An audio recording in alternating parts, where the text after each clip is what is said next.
All right, everybody. Apologize about the slight delay there coming in, but welcome to the Ideas in Sight lecture series. My name is Chuck Carbia. I'm a professor at School of Foundation Studies. I see a lot of my students here. That's good. Yes.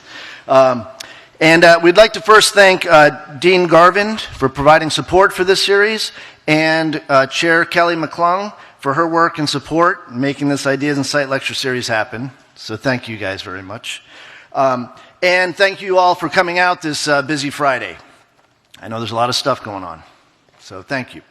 The mission statement of Ideas in Sight lecture series is to inform students about the value of research and ideation. Presenters are asked to discuss how they generate their ideas, the types of research they do, the processes that lead to their final works.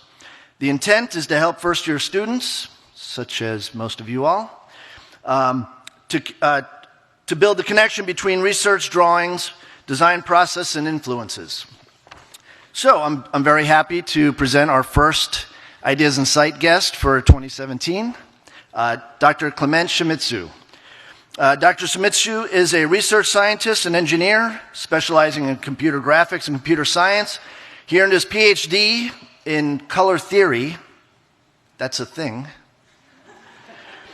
from the University of Minnesota.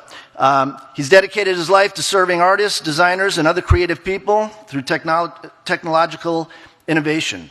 Dr. Shimizu has been a research scientist at the University of Minnesota Digital Technology Center, visiting scholar at the Ford Motor Company Research and Innovation Center, and College of Creative Studies. He's a supplier of software solutions for DuPont Automotive and Midwest Energy, and he did visualization for NASA.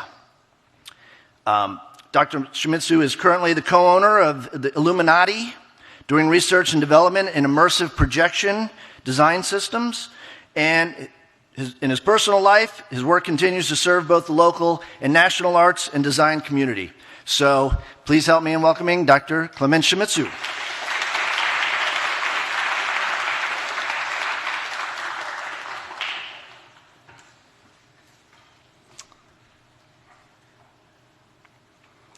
That's my mom. So when I was young, I was very inspired by artists, designers, and other creative people. I love the idea of your job as being an artist, but what does that really mean? John Waters, Devine, Duchamp, Jackson Pollock, Salvador Dali, Trent Reznor, these people are all employed as artists, and they delivered a certain level of shock value on their life as an artist. I watched a lot of music videos and stared at the screensavers all day and came to the conclusion that I wanted to be an artist. And I told my mother, who had been a successful artist, she was a model and then became a fashion designer and a lingerie designer, that I wanted to be an artist. And I had fun in art school, in art classes, and loved it so much. And she told me that you might enjoy art, and it might look carefree and easy. And the videos that you watch look like fun, but let me assure you that art as a career is the hardest job in the world. And it's not enough to be talented at art or to have a good idea. You must be the hardest working and most competitive to find work. And even then, you're not guaranteed work or good pay. And in fact, many artists rack up student debt and they work tirelessly and do not get noticed. And I asked my dad, he said the same thing, but he also added that even so, some people still want to do art and they are called to it. So I concluded that I wasn't talented enough as an artist to succeed at it. And for me, success, I must do something that I'm talented at, I'm learn faster than other people, I'm better at than other people, and enjoy it. And I'd be able to find a job someday doing what I love and find enough work and have enough pay to make me happy. So I decided to study math and computer science. And I was a workaholic in high school and college, and I finished high school early and graduated from college in 2 years by taking night school and summer school, and I got so good at taking classes that I could basically sleep through my classes and still graduate with honors.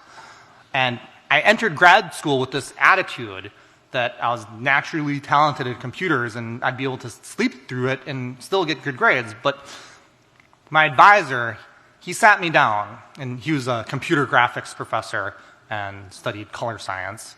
And he said, you need to understand this, that you might be talented or have previous knowledge to compete against the other 30 students in your class. And you might be able to get away with even sleeping through class. But that's enough to compete in your classroom against 30 other people in your class. But when you're in the real world, you're not competing against them. You're competing for jobs against the whole world. You're being compared against everyone on the planet. And these people, they're smarter than you, they're more talented than you, they're harder working than you, they're luckier than you, and they have every option and every opportunity, every resource in the world that you don't have. And they're also maybe even cheating. So you have to treat grad school, and you have to treat your craft as a computer scientist like you're training in the Olympics. And so that was my advisor in grad school, and he was a color scientist, and most of my work with him was in color science and material science. This project that you've been watching is a color design interface that I built for the automotive industry that allows someone to scan in color from a material scanner that's metallic automotive paint, and then modify it and eventually fabricate a new paint that is based on the original but has a new color.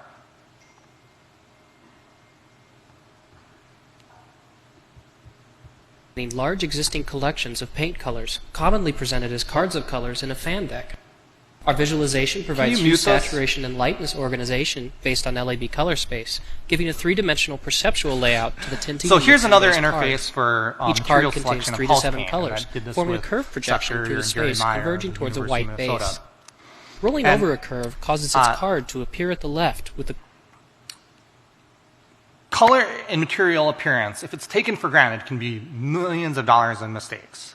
And many big design companies have separate departments for material selection, and totally different from the 3D design tasks. And these departments are a strange mix of fashion design and interior design and other traditional artists in combination with color scientists and chemists.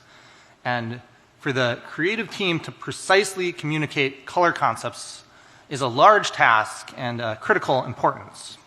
Color is what evokes desire of consumer products and is simply more important than anything else from when you're looking at something from a distance.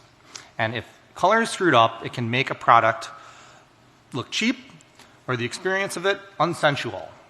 And I started to notice this problem being around these people that are color experts, because we would build user interfaces that the chemists and color scientists would find interesting, but when we put it in the hands of the stylists making material selection decisions, they would be very hands-off. And I would notice these people, they were more comfortable with tools that they would bring, such as Moodboards and color design boards and other kind of traditional art systems. And Ford and DuPont, when the two companies I worked with quite a bit on color science, they would actually recruit fashion designers and interior designers to do car design. And that was something I found very, very interesting. So I went back to Minneapolis after spending time in Detroit, and I joined up with this, there was a fashion designer that I was kind of in love with that was the art director of a fashion magazine called The Toile.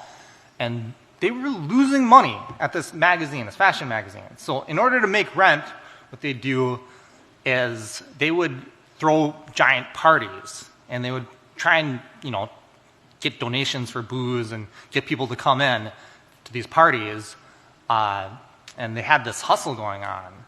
So for their fashion shows, I would try and impress her by making video art installations at these parties, featuring the whatever debutante or freak of the week I was able to convince to get in front of the camera and let me present them to at these parties.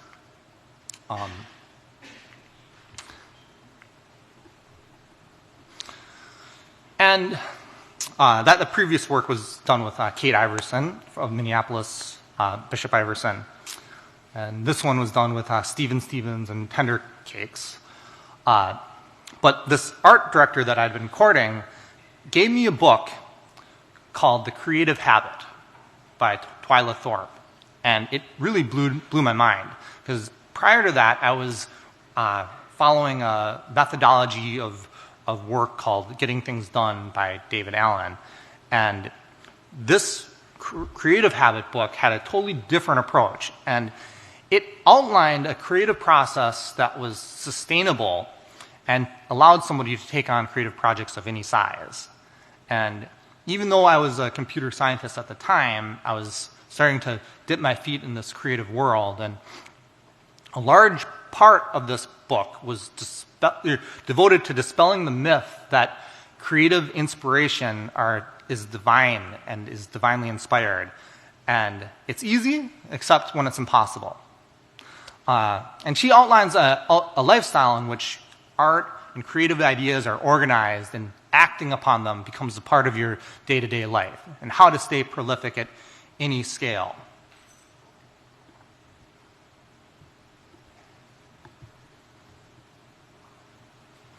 And one of the things I recognized that this art director had was these stacks and stacks of fashion magazines on her tables and coffee tables. And she'd always be cutting out images, constantly collecting inspiration. And I'd seen that before, and I thought that was kind of a silly thing to do. But I started to realize that this is not a silly collage. It's a serious method of organizing creative thoughts and having sources of creative ideas to draw from when you work on projects later. And the mood boards that I saw at Ford and GM were just as serious. So the L'Etoile art crew was using the same tools that the designers at these huge industrial complexes were using. And I was completely spellbound by this idea of creative workflow that I decided to adopt that Creative Habit book as my Bible and dedicated my life to understanding and serving artists with creative people with technological innovation. So I decided I'd teach myself everything that would be useful to creative people, not to be an artist, but to serve them. And any art I would do would be part of my training and practice for my larger mission. And I was reborn and took a new approach to my research. I built a portfolio, used mood boards, scrapbooks, everything. And it was so freeing to learn from this creative lifestyle that my research became easier because it's a good approach. And here's some close-ups of these mood boards by Molly Rourke. They're just gorgeous, I think. And I built a computer graphics system that was based on this idea of a mood board.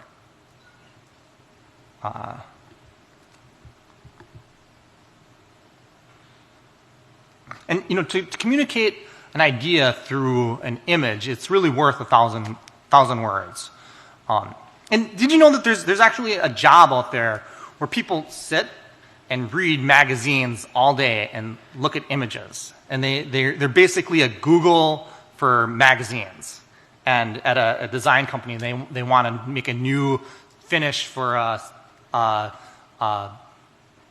design project they're working on. They can just ask somebody to look up this idea, and they'll find images and examples of it. So this tool mimicked the mood board for material selection. And the designers really loved it because it utilized the skills they're used to. And they could creatively work quickly and pull source images. And the color scientists liked it because they'd be able to pull color specifications and formulate paints based on the images. And I showed this to people all over the place, and I got a very strong reaction from the color scientists that I met. And I mean, it's really interesting to see what types of jobs these color theorists have out there in the real world. There was a guy that would make his money traveling around interpreting design concepts for luxury perfume bottles, and then go to the suppliers to make sure that the bottles, they had the appearance that the designers wanted. And sometimes that the specification was something as simple as glass that looks like the reflection of the moon in a desert mirage. And there's another guy I met that did color matching for makeup. And probably the most interesting job I met of a color theory was these two women working in a color lab in Minneapolis. And they'd sit around tables covered with swatches of color, and they'd name the colors all day long. That was their job. And they were pretty much the only people that did that, because all the paint companies wanted to use the same people so that the colors would be named consistently between companies. So then in grad school, the second job I took was I was asked by a VR manager called the Illuminati, who was also interested in art projects, to help him with some art projects. And they wouldn't pay.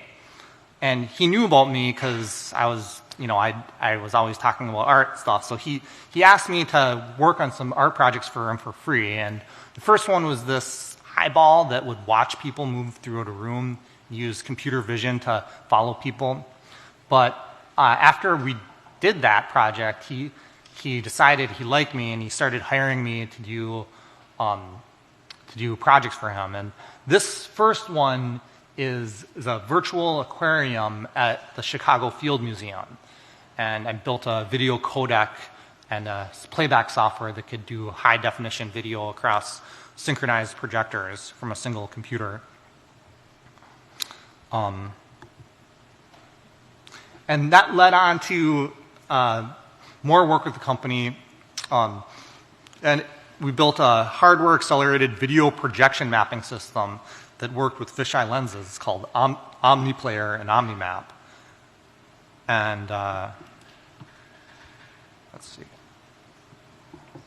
And we slowly built up more and more software to do this video projection mapping. And that's not working. And we built museum exhibits and different exhibits for different companies with these tools. And one of the things I noticed while I was still in school, but I was doing these industrial projects, was that school wasn't going to teach me what I needed to know. I needed to be able to learn things very quick and be able to take on jobs where I didn't know how to do it. And I needed to learn how to do software design and build things on a per project basis without knowing the software or the tools beforehand. So I ended up taking this approach where I would try and, when I have to take on a new project, I'll try and learn it in three ways. I would try and read about it in books. I would try and watch videos about tutorials if I could find them, and then read forums on the internet of people having problems. And if you go through and you read pages and pages and pages and pages of other people having problems with some piece of software you're trying to learn, like After Effects or Unity 3D, you start getting an idea of the things that people find confusing. And if you spend the time just to read all of other people's problems, when you go through and you learn the project yourself, and you teach yourself that you already know the answers to everything, so you can just skip that. This project here was for the King of Jordan, and it was a video player. Oh my God, my phone's going off. Shame on me. Am I inventing time wasters? No.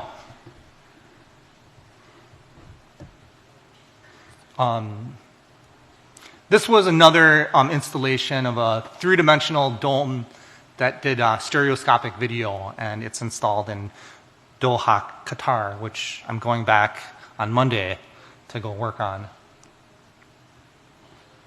This was using the same technology, but for a video game application. It's a flight simulator at the Mall of America for ACES.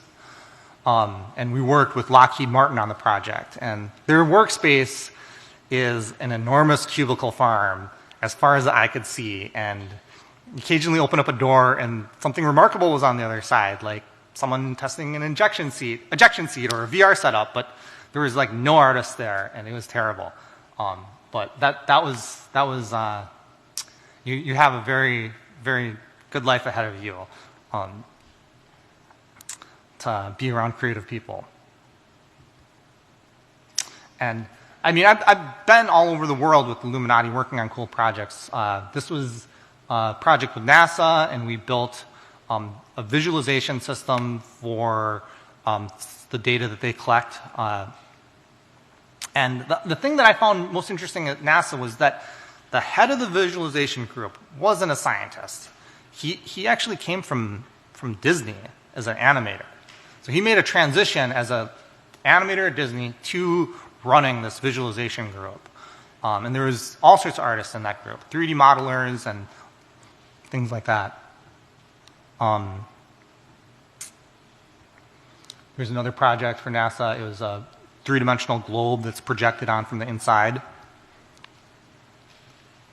So then, now that I was working at Illuminati full-time, I had to take on a side hustle, and I apprenticed under this video artist named Hal Lovemelt, or Time Squid. And he had a company called Playada, and they made these TV show called Freaky Deaky, and he wanted a way of bringing Freaky Deaky visuals to photo booths.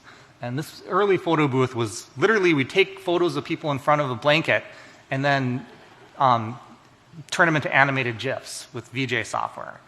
And a lot of my work for him was very basic apprentice work, video sourcing and masking out images. But I learned how things were done in this world, and also I not only helped him, but I rebuilt the system on my own, so I understood how the whole thing worked, even though we already had it. That's the artist there, Hal Lovemelt. And I'd watch him work, and I saw all these techniques that he used for managing complexity of creative visual projects as they grew in size. And that's an APC40 performance controller that he used to do live video mixing. I was very inspired by watching him use that.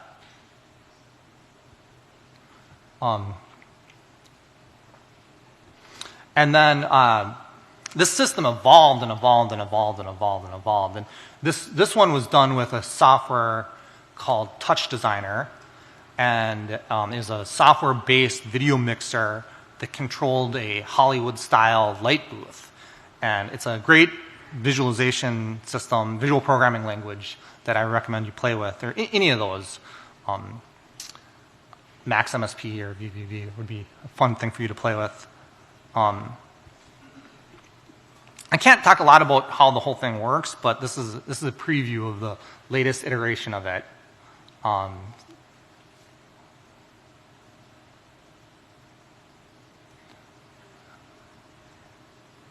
This could have music if you have it.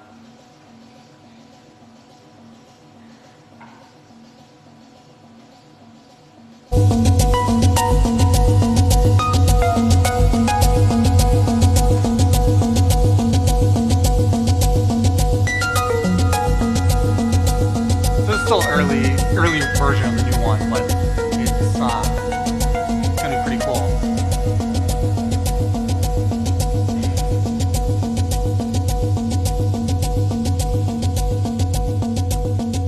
So you'd go into this booth and you'd see a reflection of yourself, but with all the video effects applied. And some of these effects are things that would be completely not able to be achieved without the customized hardware setup we built for it. So fast forward, I was still in Minneapolis, and I eventually I met this homeless woman that kind of blew my mind, and she had such an interesting life and very simple. So she encouraged me to basically go and travel, and I went on this long trip in Europe and Portugal, and to take some of the inspiration that I saw that these video artists and different people used and apply it to my work with Illuminati, and to solve some of the problems that museums and educators are facing doing work in the dome. This is Portuguese Planetarium that I was working at.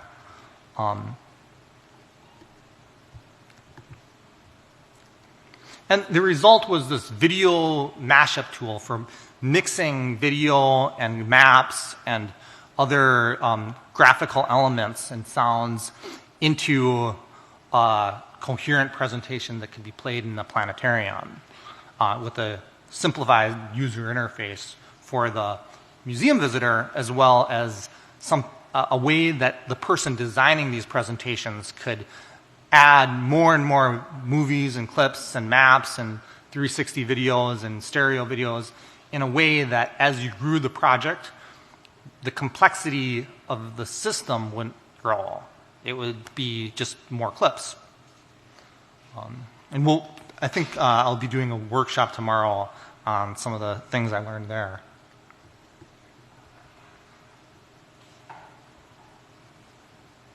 Here's another installation of the same project. It was for Virginia Tech, and they wanted a 360-degree screen that was acoustically transparent and stereo, that they could play back 360 video and also play back immersive sound in it. So it's 4 projectors that are all 3D stereo projectors, and the software would manage all the content and do the projection mapping. Projection mapping.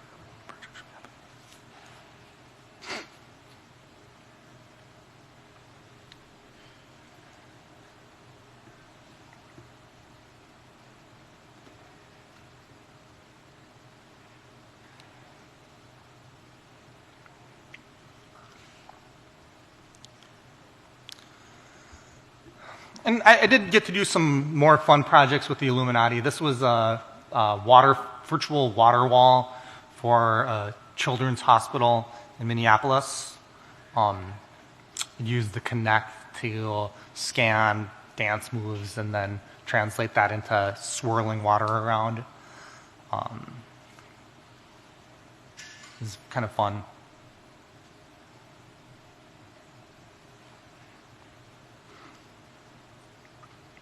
And it was just really fun to play with this. It felt like you're some sort of wizard moving water around.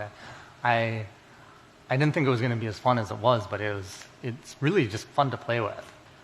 And I come back to this idea later on, but my final idea hasn't been made yet.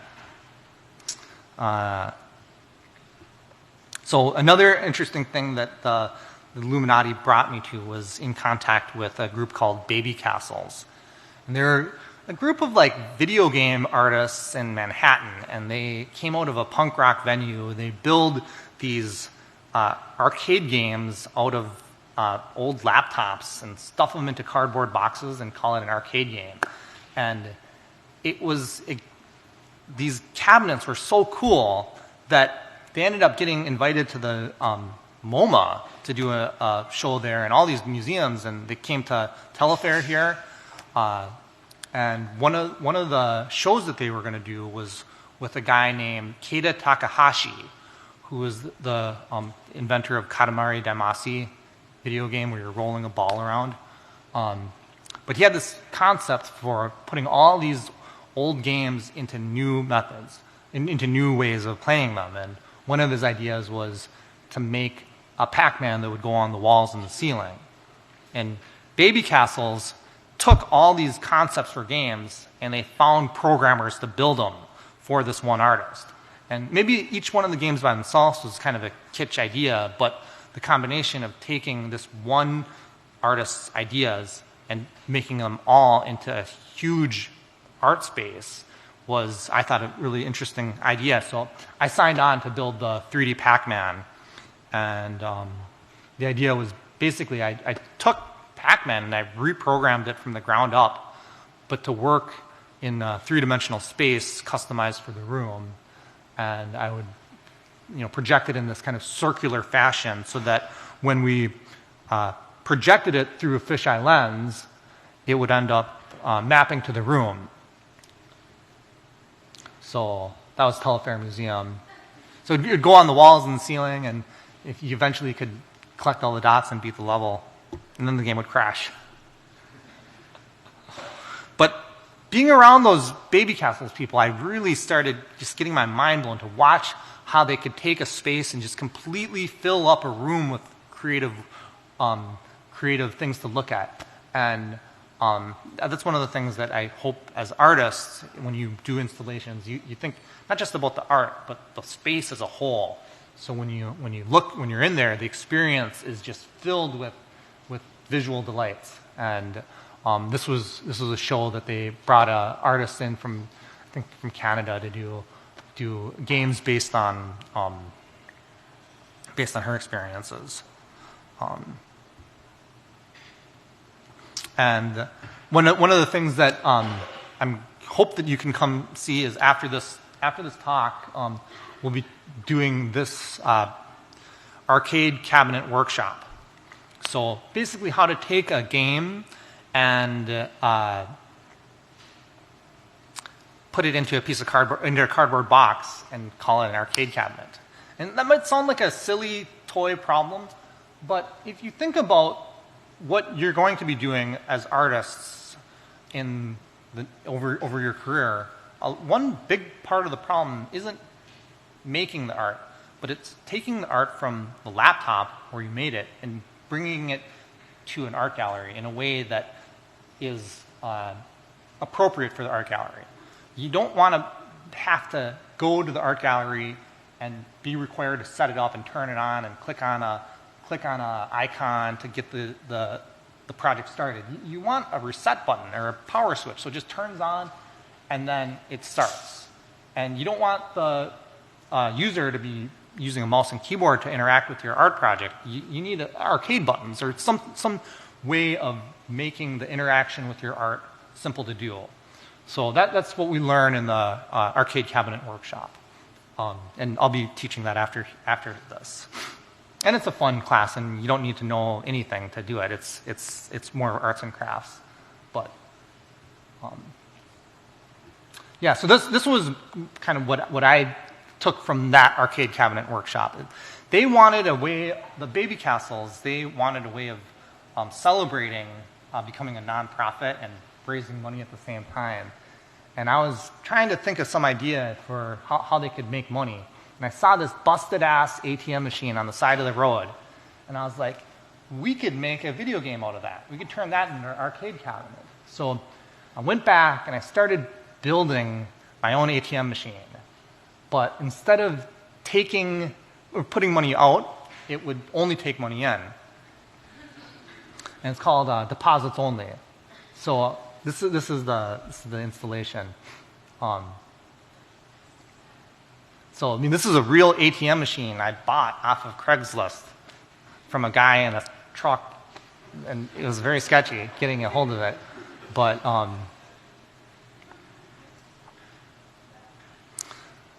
yeah, we hacked it so it would take money in, and you could put coins in it, and then when you're done, it would print out receipts. I mean, it was a real ATM machine, so most people walk by and don't even realize that it's a thing. It says, Baby Castles Bank, Manhattan, thank you for your donation. And gives you your running score, which is your how much money you've donated. So going into the future, my next projects that I'm going to be pitching this year is I want to do a rave. I want to throw a whole rave that's just laser video games and nightclub video games. So it would be like the types of light shows you'd see at a rave, but everything would be interactive. So this was the original pitch. I recreated that old Star Wars video game from the 80s on a nightclub laser. And it's crazy to look at when you see it in real life because it's so bright, these lasers, that if you fill the room with fog, you'll actually see the laser beam shooting through the air. It's pretty crazy looking.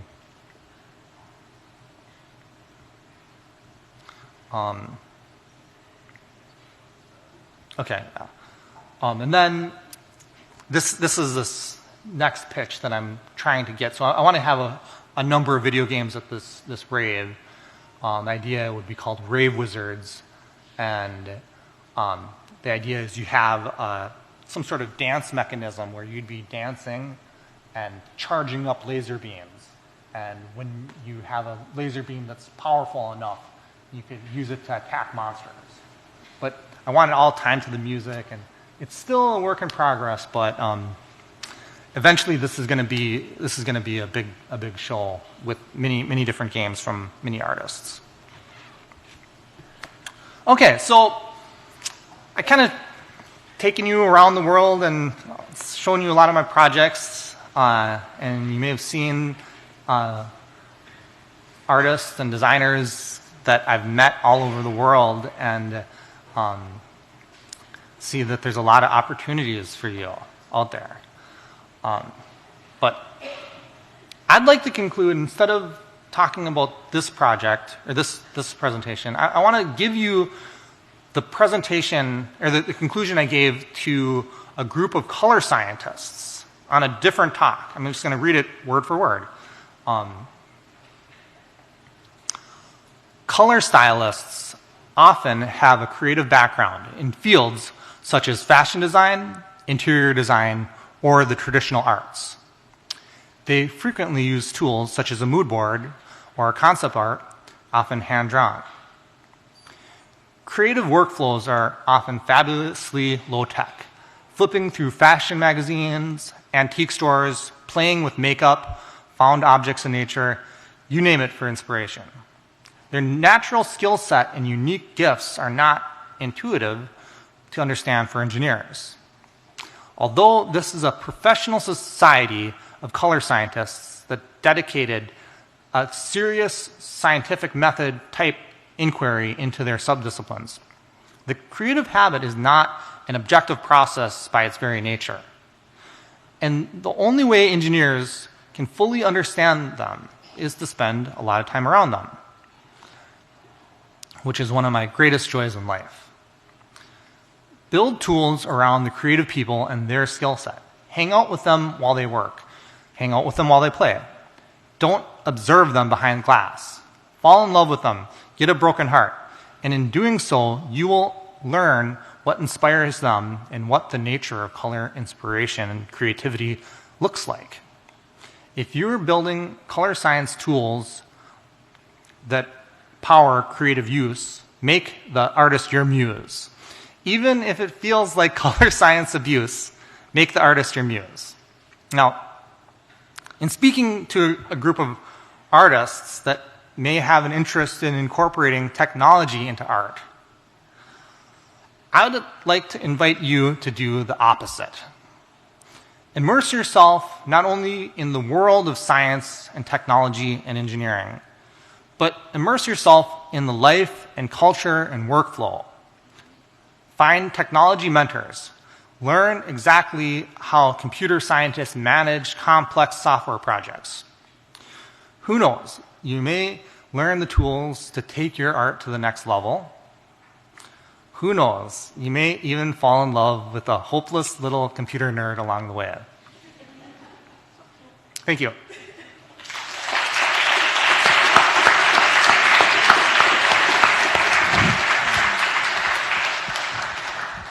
Okay, so we don't have a lot of time, but we do want to just take 5 minutes for some questions. So if you have a question for Dr. Shimizu, please raise your hand. We'll hand you the microphone. We have one over there. And come to the workshop. It's going to be good. Oh, yes. Right upstairs in room 209 is the How to Be a Baby Castles workshop. We're going to build really one of those. fun. Yeah, we're going to build one of those arcade games. So please join us. We have all the stuff you need. You don't need to have anything. Any questions? Yeah. Oh, yeah. Hi. I just wanted to say, where'd you get your suit? Because it is amazing. Okay, I will search.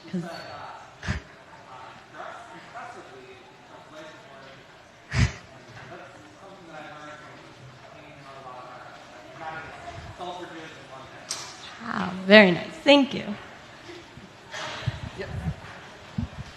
Hi. Just wondering, some of the software for coloring and everything that you use for, can they be used for film and editing, really? And can we have access to them, or do students have access to them? The work that I did was very much specifically made for the automotive industry, and the types of tools that different fields use are very, very purpose-driven. For the movie industry, there's special color grading systems, and it's a very, very specific type of tool set that you need for that. So look for the tools in the field that you're working in. And second question is, do I have to go to the workshop to get the extra credit? Yes. Yes. Yes. Yes. Where will this rave you're talking about be? I want it to be in New York, but the laws for lasers are very, very difficult there. So who knows? Maybe it'll be in Savanah. All right, nice.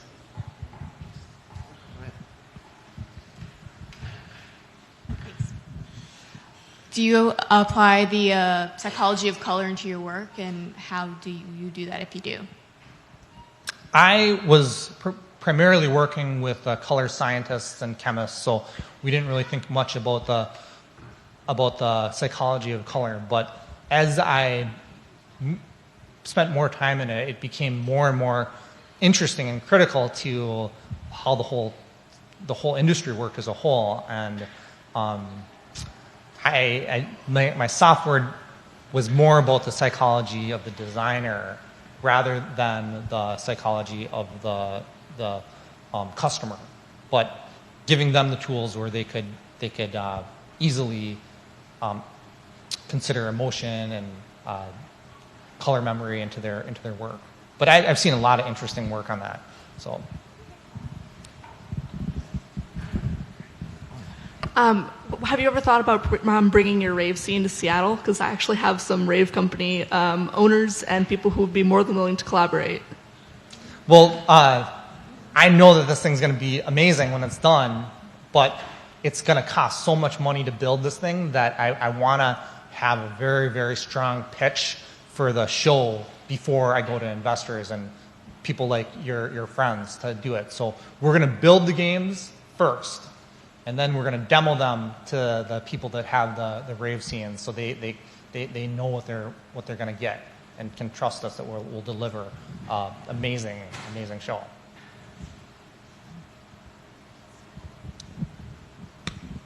Hi. I was wondering, in your panorama, the 360-degree screen from Virginia Tech, if any reference was ever made to the panorama, which happened in the Industrial Revolution, where they were trying to escape all of the fast building. And so they made these handmade 360-degree painted sets where people would come in through a central tower and then be in this altered environment. This is, of course, way before video. And then would escape their environment and then go back down the central tower into their environment of, all of this massive industrial building. Oh, well, that's very beautiful. And we named the system the Cyclorama, which was in reference to Disney's booth at the I think the World Fair, one of the World's Fair, and they're probably inspired by those panoramas when they did theirs. Any other? That's all right. Okay, yeah.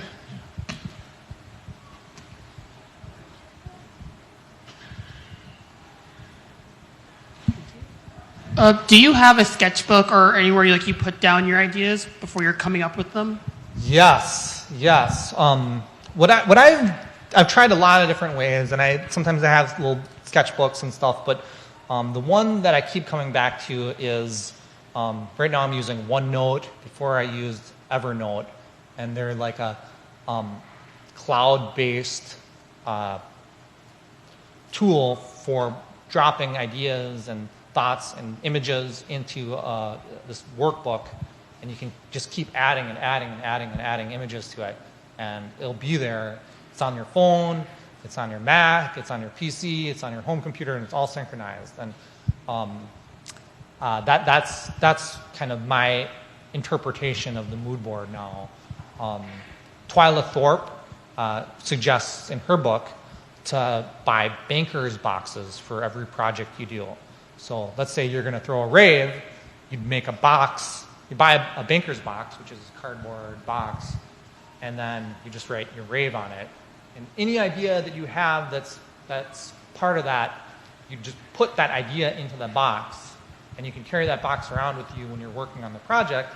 But let's say you get, you have to put the project down for a while and work on something else. You just close the box and put it up on the shelf. And all of your ideas are there for you when you want to come back. Everything. It's in that one space. It's very important to be able to organize your thoughts like that and come back to them.